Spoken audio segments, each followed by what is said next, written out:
Hey guys, this video is about how to solve the Kinemaster engine failed to initialize problem when you are opening Kinemaster.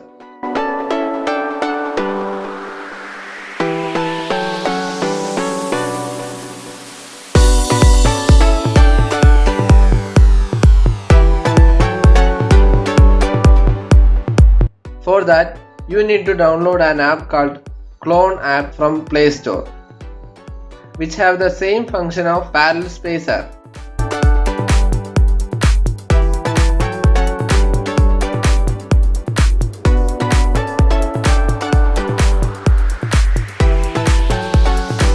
After downloading, open the app and add Kinemaster to it.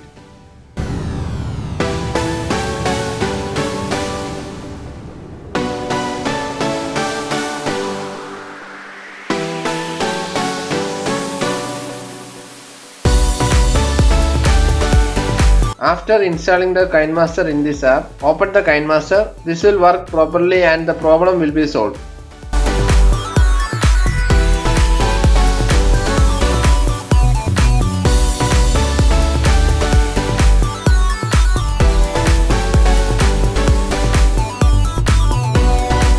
If you like this video, leave a like, comment if your problem is fixed, and don't forget to subscribe to our channel, the DTECBROZ, and enable notification icon. See you guys in the next video.